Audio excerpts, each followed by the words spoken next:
today we're going to begin just with thinking about the coming of Christ, and He has come and He is coming. And so we're going to talk today just about some of the implications of that. And we are in Mark 13 today. So if you have a Bible with you, I would invite you to turn to Mark 13. Jesus, and this is kind of one of those places in the Gospels. We pick up on it in Matthew as well. This is one of those places in the Gospel that feel a bit out of place because it just feels a little bit different than what Jesus typically addresses and what Jesus typically deals with. But he's got these small sections in a couple of the Gospels where he deals with what we might call apocalyptic, or we might call it end times kind of stuff. And Jesus seems to be in some way kind of dealing with that in Mark 13. And Mark 13, Mark in some ways, in fact, some scholars would say Mark seems confused because he seems like he's talking about two different things in chapter 13. And so we're going to explore that just a little bit today, but we're going to pick up in chapter 13, we're going to pick up in verse 24. So will you stand with me this morning in honor of God's word, if you are able, and let's read this together. We're going to pick up at verse 24. But in those days, following that distress, the sun will be darkened, and the moon will not give its light. The stars will fall from the sky, and the heavenly bodies will be shaken. At that time, people will see the Son of Man coming in the clouds with great power and glory, and He will send His angels and gather His elect from the four winds, from the ends of the earth to the ends of the heavens. Now learn this lesson from the fig tree. As soon as its twigs get tender and its leaves come out, you know that summer is near. Even so, when you see these things happening, you know that it is near, right at the door. Truly I tell you, this generation will certainly not pass away until all these things have happened. Heaven and earth will pass away, but my words will never pass away. But about that day or hour no one knows, not even the angels in heaven, nor the Son, but only the Father. Be on guard. Be alert. You do not know when that time will come. It is like a man going away. He leaves his house and puts his servants in charge, each with their assigned task, and tells the one at the door to keep watch. Therefore, keep watch, because you do not know when the owner of the house will come back, whether in the evening or at midnight, or when the rooster crows or at dawn. If he comes suddenly, do not let him find you sleeping. What I say to you, I say to everyone, watch. This, my friends, is the word of God for the people of God. Thanks be to God. You may be seated. So I don't remember. I don't remember the date. I don't remember when it would have happened. I remember when I was a kid that my parents, my mom or my dad would oftentimes at this time of year would take me Christmas shopping so I could buy a Christmas gift for my brother, or so I could buy Christmas gifts for my friends, or for whichever parent wasn't there.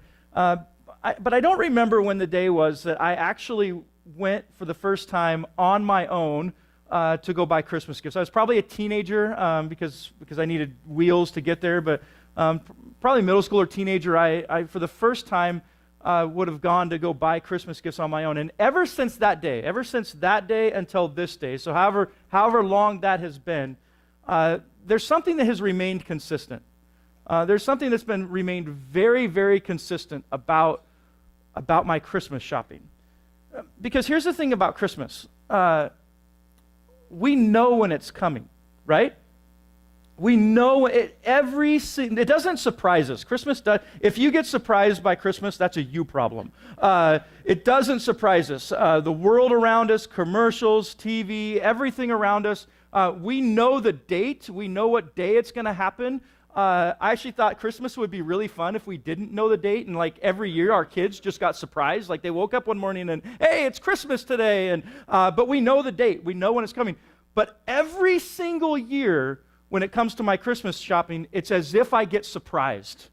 Because I don't know about you, but every single year, and it'll happen this year, I promise you, that sometime this month, I'm going to have that moment where all of a sudden I realize, oh no, Christmas is right around the corner and I have nothing. I've spent many a night, very late at night on December 22nd or 23rd or horribly the 24th, late at night somewhere shopping. In fact, when Kayla and I were first married and we lived in Spokane, the Spokane Valley Mall started a thing. I don't know if they still do it, but they started a thing that the last 3 weeks before Christmas, they were open 24 hours. They did that for me. And I remember being at the Spokane Valley Mall at like 2 o'clock in the morning, standing there with a woman in the jewelry section trying to buy a watch for Kayla. Every year it seems to come up and surprise me. And Jesus is addressing his disciples here, and is essentially telling his disciples, don't find yourself in a position where you're surprised. Don't find yourself in a situation where you're shocked. Be prepared. Be ready for the coming of Christ. Be ready for the return. Mark's text today, in many ways, is a warning to be prepared for Christ's return. Now, Mark wrote his gospel somewhere around 55 to 65 A.D. So he wrote his gospel just shortly before the fall of Jerusalem. And in that period of time, there were really two lines of thoughts.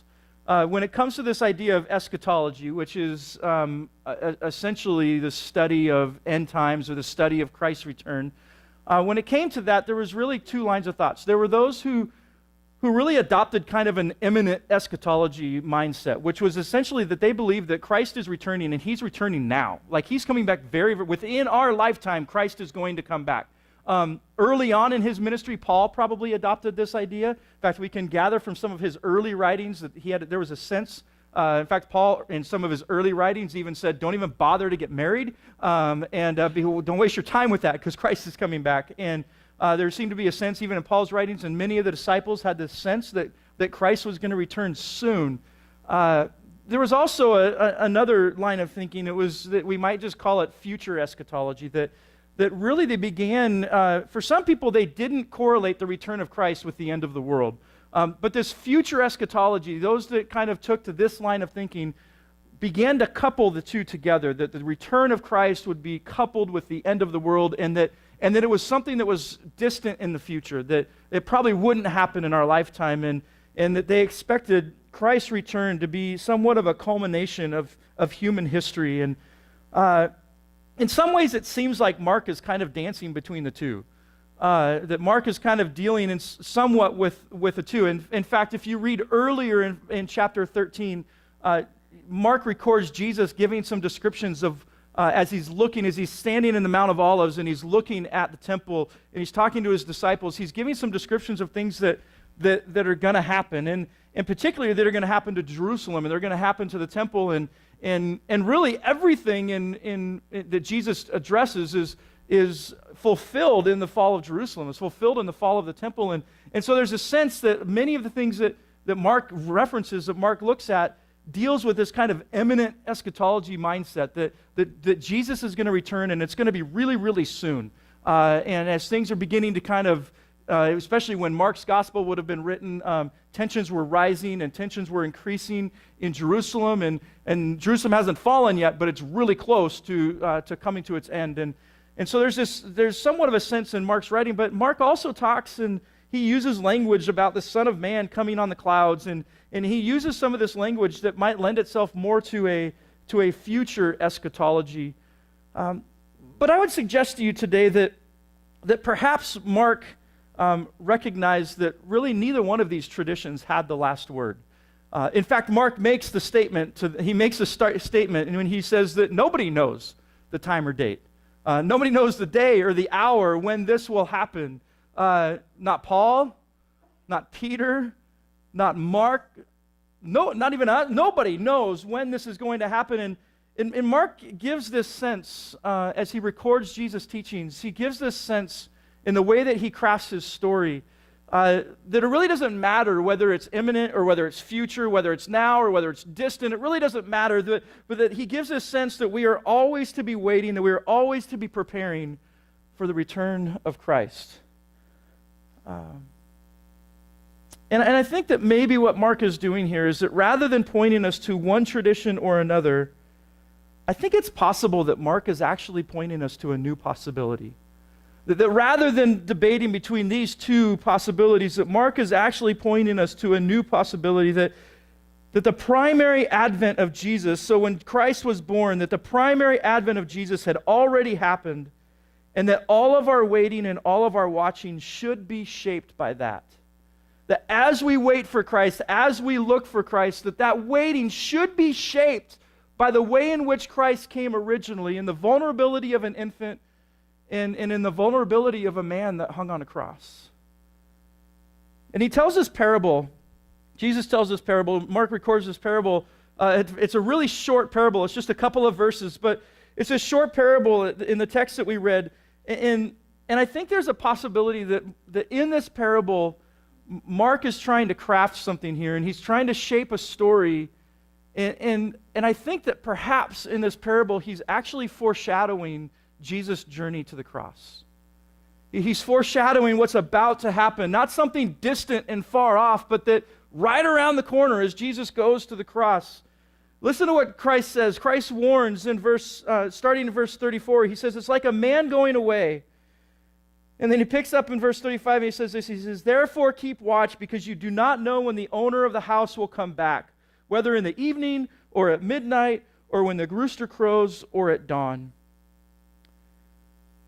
And I think the interesting thing is that if you turn just a chapter to the right, and if you read the story of Jesus' journey to the cross, Mark frames the scenes in this story by time frames. He uses those 4 time frames that you don't know whether it's in the evening or at midnight or when the rooster crows or at dawn.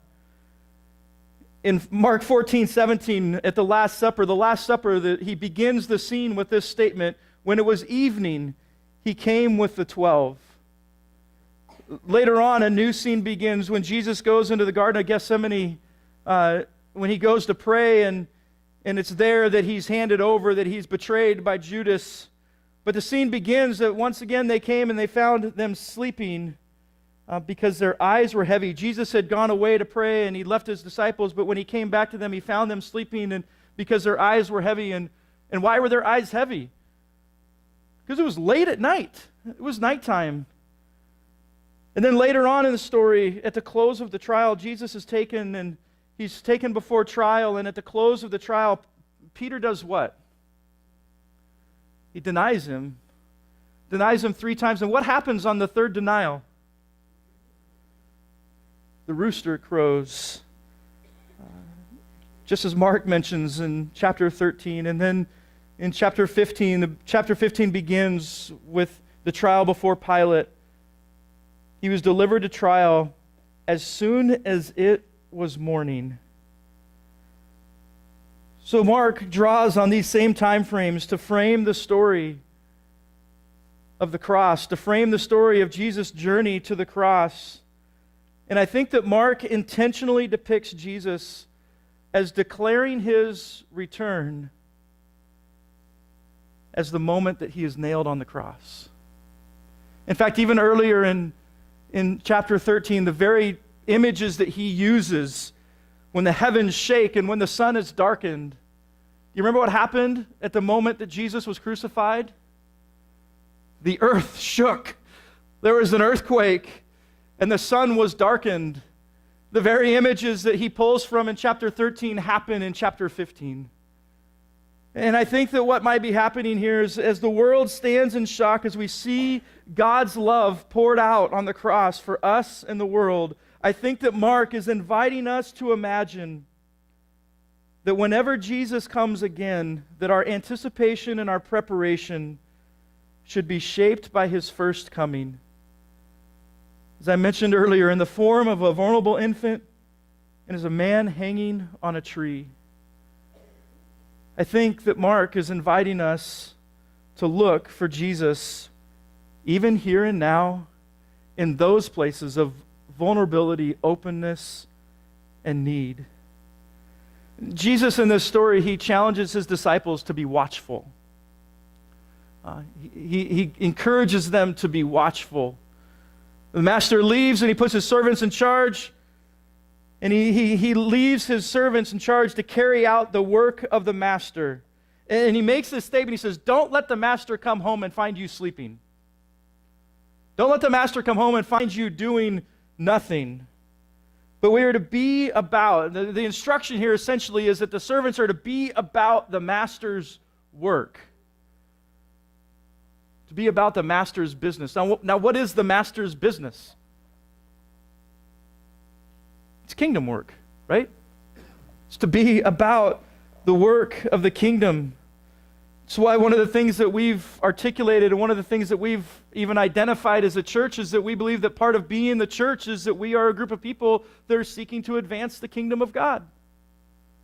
And we think that things like loving God and journeying together and engaging the world, we believe that those things are really, really important in that quest of advancing God's kingdom.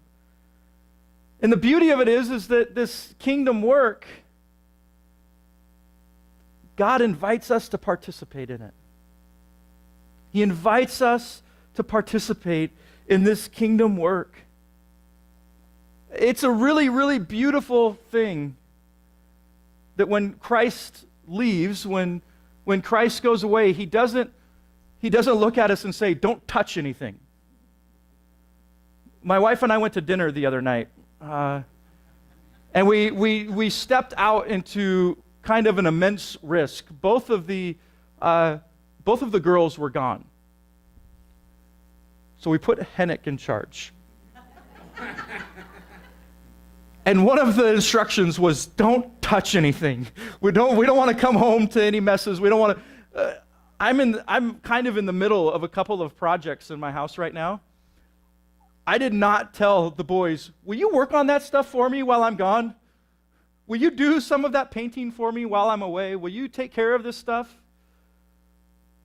But on the contrary, God, Christ, when he leaves this world, he says, will you take over? I'm putting it into your hands. This kingdom work, I'm giving it to you to take care of now. In fact, there's another story that Matthew tells that the one servant who doesn't do anything, that's the servant that the master is frustrated with. He's proud of and he honors the servants that actually took what they were given and went and did something with it. They continued the work. They continued the project. They went and did something with what they were given. God puts it into our hands, and the bizarre thing is that putting kingdom work into my hands, there's probably a greater possibility that I can mess that up far more than my kids can mess up a painting project at my house. And yet God chooses us. He chooses the church. In fact, I've heard somebody say that the church is plan A for the kingdom advancement around the world, and there is no plan B. And so what God invites us into, what Jesus invites us into when he gives us this parable and he encourages us and he challenges us to be watchful, to be prepared, that's not an idle sitting back doing nothing, but that's an active pursuit of pursuing God's kingdom, of advancing God's kingdom in this world. There's a phrase for that that I discovered that I think I really like. That rather than an imminent eschatology or a future eschatology, that we are invited to become a part of a participatory eschatology. We are invited to become a part of a kingdom where Christ is returning literally every day, where Christ is coming every single day in new and fresh ways. I appreciate, there's a lot of things I don't appreciate about what he says, but I appreciate what Marcus Borg has to say about participatory eschatology. He says this, does participatory eschatology mean that Jesus thought the kingdom of God, God's dream, would come about through human political achievement? By no means. I do not imagine that he thought that. It is always God's kingdom, God's dream, God's will, and it involves a deep centering in the God whom Jesus knew. So did he think God would bring in the kingdom without our involvement? I don't imagine this either. Indeed, the choice between God does it or we do it is a misleading and inappropriate dichotomy. St. Augustine said it this way: God without us will not, and we without God cannot. Whatever the end looks like, finally, and whenever it may come, the important thing is that we are invited to work towards God's dream for the world, not to speculate on end-time signs.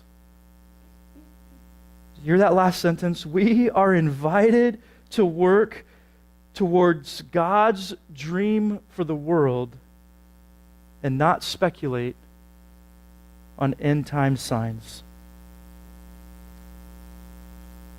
I want you to do something for me today. When you go home, when you go to lunch, when you're sitting around the table at home or at China Wall or wherever it is that you go today, and whoever you're sitting with, your kids, your family, whoever you're sitting with, I want you to think together about this question. What is God's dream for the world? What does God's dream for the world look like?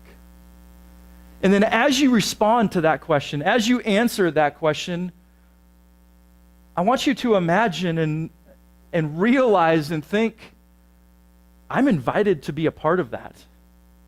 I'm invited to be a part of helping God's dream become a reality. And we talked about this a little bit last week, but I can't help but note it again, that I think part of this begins with our ability to see Jesus in it. That perhaps part of working towards God's dream for the world is learning to see Jesus in it. And I think that might be the reason, it might be part of the reason why Mark somewhat frames the story as that this Advent that Jesus speaks of in chapter 13 seems to be realized at the moment that he's hung on a cross.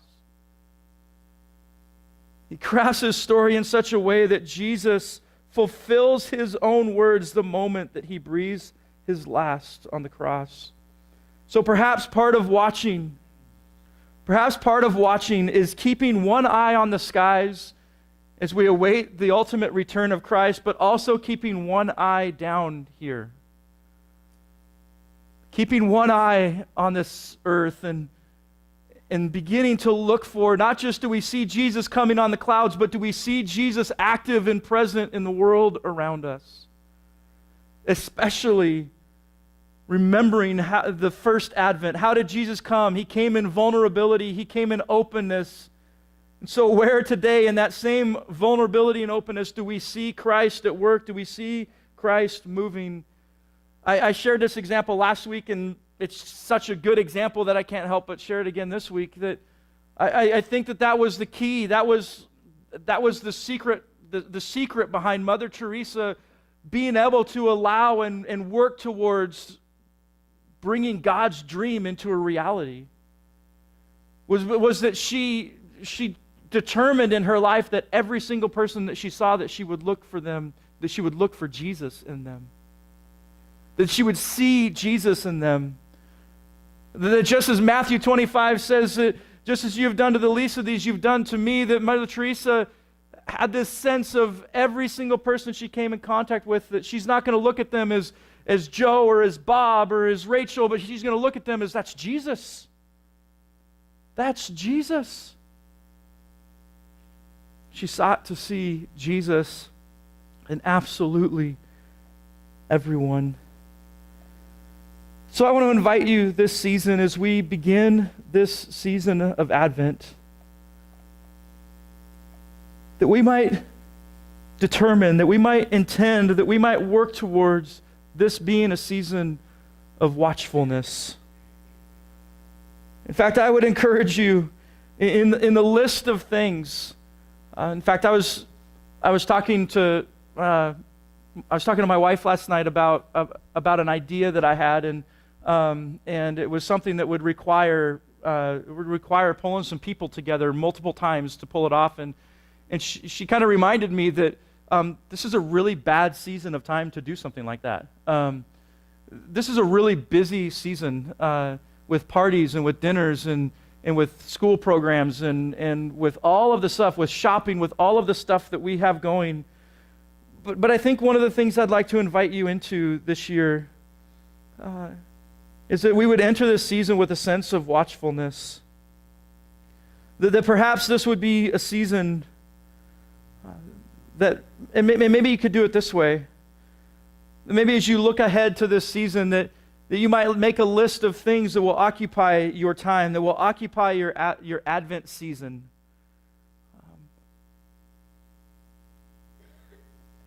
And then do this with it.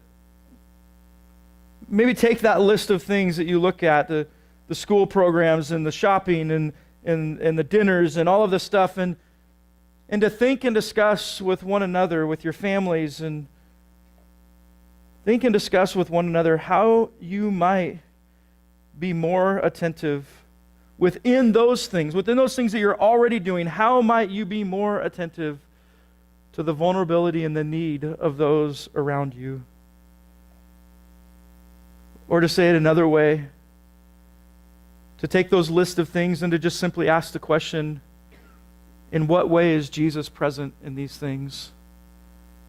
And then in that, pursue his path through those things rather than paving our own. How might you be more alert to the coming of Jesus here and now?